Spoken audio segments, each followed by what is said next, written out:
법상을 삼아 안한스님이 부처님의 말씀인 경을 암송하고, 부처님의 계율은 누가 암송했다? 지계제일 우바리존자가 이제 부처님의 율을 해석하고, 그리고 부처님의 경과 율을 다시 누가 암송하였다? 안한스님이 암송하게 됩니다. 그래서 경률론 3장 중에서 경과론, 경론 누가 암송하였다? 안한스님이 암송을 하였습니다. 율은 누가 암송하였다? 그렇죠. 우바리존자가 율을 암송하였다.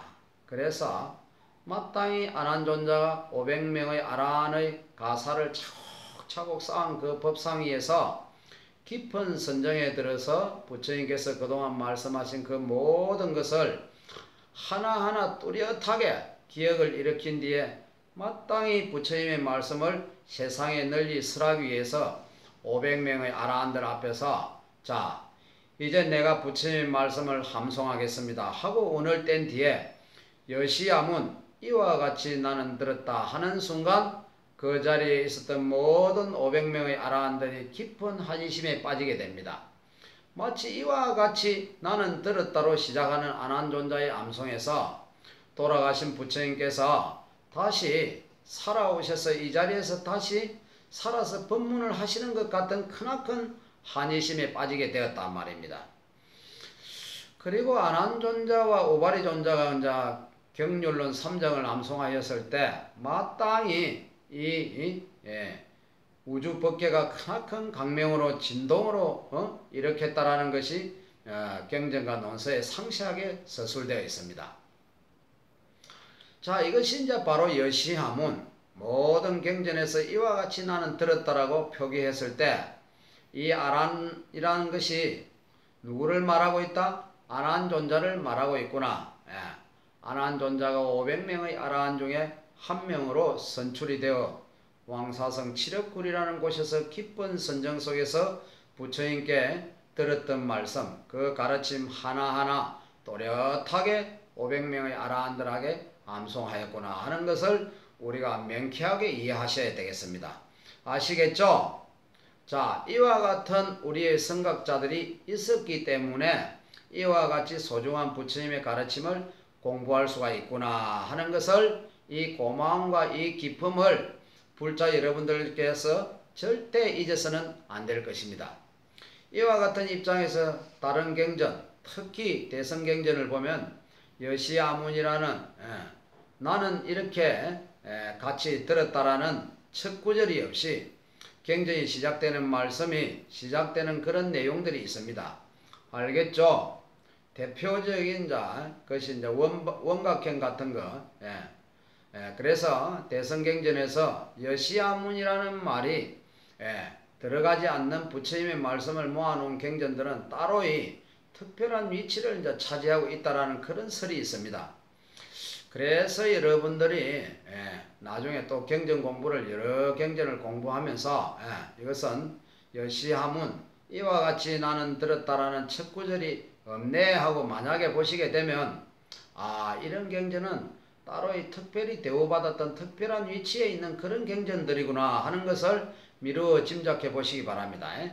자, 이와 같은 관점에서 봤을 때 우리의 안한스님께서는 항상 기억력이 뛰어나고 총명이 그 하늘을 찌르듯이 하는 아주 맑고 맑은 그런 마음을 가지고 계셨는데, 그러면 안한존자는 어떠한 공덕에 의해서 이와 같은 뛰어난 총명을 갖추게 되었는가? 어때요? 여러분이 이제 궁금하시죠? 그래서 여러분들 다 아시는 이제 얘기겠지만은 한 번 더 하겠습니다. 자, 어느 제자가 부처님 살아생전에 부처님께 이런 질문을 합니다. 거룩하신 세존이시여, 전생에 어떤 공덕이 있었기 때문에 그렇게 기억력과 총명함이 뛰어납니까? 라는 질문을 던졌다고 합니다. 그때 부처님께서 이와 같은 말씀을 합니다. 자기가 지어놓은 반드시 누가 받는다? 자기가 받는다. 그와 같이 안한스님의 안한은 뛰어난 기억력과 총명함도 또한 안한이 머나먼 과거생에 지었던 선업의 공덕이라 라고 이제 말씀을 합니다. 자, 그러면 어떤 공덕이 있었는고 하니 머나먼 그 과거 전생 서가모니 부처님 이전에 가섭불 부처님 이전에 한량없는 과거 전생에 태어나셨던 수많은 부처님 이전에 훨씬 더 먼 시대에 아주 한량없는 과거에 어느 노스님이 있었다고 합니다. 어느 노스님이 있었는데 이 노스님이 굉장히 아끼는 제자 동자성이 있었다고 합니다. 무척 사랑하고 아끼는 동자성이 있었는데 이 동자성을 아주 엄하게 가르치면서 하루하루 굉장히 많은 분량의 숙제를 내주었답니다. 예. 그러니까 이 어린 동자성이 자기 이제 스승인 노스님이 내주는 숙제를 하는데 너무나 힘들고 지치는 겁니다. 그러다 보니까 하루는 절 앞에 딱 있어서 한숨을 이제 신심 깊게 내쉬고 있으니까 그 절 앞에 어떤 남자 신도가 길을 지나가다가 어린 동자성이 이제 근심 어린 표정으로 한숨을 내쉬고 있으니까 동자성에게 다가가서 어린 동자스님이시여 무슨 근심이 있어서 그렇게 한숨을 내십니까 하고 이제 질문을 하니까 어린 동자성이 하는 얘기가 우리 노스님께서 저에게 매일매일 숙제를 내주시는데 숙제가 너무 많아서 시간이 빡빡해서 그게 근심이 되어 이렇게 제가 마음이 편안하지를 못합니다 하고 이제 대답을 합니다. 예. 근데 이 거사님이 이제 이렇게 그 동자성을 보면서 어쩔 때 이제 가장 많이 이제 시간이 부족합니까 하고 이제 질문을 던지니까 이 동자성이 하는 얘기가 아침에 일어나면 마을에 내려가서 탁발을 이제 해야 하는데 탁발을 하는데 거의 반나절이 소비됩니다. 그러다 보니까 숙제할 시간이 많이 빡빡합니다. 이렇게 얘기를 합니다. 지금은 이제 이 북방, 이 이제 중국 불교권, 이 한국 불교나 중국 불교는 다 이 절마다 공양간이라는 게 있어서 밥때가 되면 공양주 이제 그 보살님들이 정성스럽게 공양을 올리지만은 옛날 인도 불교에서는 어떻게 그 공양을 얻었습니까? 지금 이제 직접 한참 마을까지 내려가서 마을에서 여러 집을 돌아다니면서 탁발을 얻어다가 공양을 이제 해야 했습니다. 그렇죠? 그러니까 그 시간이 이제 많이 허비가 되었나 봅니다. 그러니까 이 거사님이 하는 얘기가 동자스님 저희 집이 어딘지 아시죠? 예, 어딘지 압니다. 그러면 탁발 시간이 되면 제가 동자스님이 공양을 딱 준비해 놓을 테니까 시간 허비하지 마시고 바로 저희 집에 오셔서 공양을 드시고 그 남는 시간에 공부를 하신다면 훨씬 더 시간이 저축되지 않겠습니까? 그러니까 이제 바로 탁발 시간이 되면 다른 곳에서 시간을 보내지 말고 바로 저희 집에 오셔서 공양을 받아 가십시오 라고 이제 이렇게 얘기를 합니다. 그러니까 이 동자스님이 너무 고마워하는 겁니다. 그래서 이 동자스님이 탁발 시간이 되면 여러 마을을 돌아다닐 필요가 없이 바로 그 거사님 집에 가서 공양을 바로 받는 뒤에 이제 그 일찌감치 절에 올라와서 자신이 주어진 시간에 숙제를 하는데 훨씬 더 시간이 넉넉해졌다라는 이런 얘기를 우리 서가모니 부처님께서 이야기를 하십니다. 자, 무슨 말인지 이해가 가십니까? 그래서 부처님께서 정리하시기를 이와 같은 선업의 공덕의 힘에 의해서 자, 이게 더 중요합니다. 어린 동자성을 엄하게 공부시키고 수행시켰던 그 노스님은 지금은 누가 되셨다?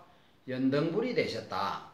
자, 그래서 우리가 건강경 그 중간에 보면 서가모니 부처님께서 그대는 먼 훗날에 서가모니라는 부처가 되리라 하고 이제 수기를 내려주셨던 그분이 누굽니까? 연등 부처님이죠. 그 동자성에게 숙제를 빡빡하게 내주시고 수행을 잘 가르치셨던 그 노스님이 이 시대의 연등 부처님이 되셨고 그 빡빡하게 숙제를 했던 그 노스님 밑에서 열심히 수행을 하고 숙제를 빡빡 했던 그 이제 그 동자성은 지금 이 시대에 누가 되었다? 그렇죠. 서가모니 부처님이 되셨다라고 얘기를 합니다. 서가모니 부처님이 이제 되었다. 그 동자성은 그리고 그 동자성이 오로지 공부에만 전념할 수 있도록 공양을 올리고 여러모로 뒷받침을 해 주었던 그 거사님은 이번 생에 바로 누가 되었다? 그렇죠. 서가모니의 제자인 안한존자가 되었다. 그래서 그 어린 동자성이 오로지 공부에만 집중할 수 있도록 선업을 열심히 지은 덕분에 이번 생에 저와 같이 기억과 총명이 뛰어난 선업을 얻게 된 것이다 라는 내용이 경전을 읽다 보면 나옵니다. 아시겠죠? 이와 같이 자기가 지은 업은 누가 받는다? 내가 받는다. 복을 지으면 그 선업의 힘에 의해서 행복의 열매가 열리고, 악업을 지으면 악업의 에너지에 의해서 이번 생에 불행의 열매가 열리는구나.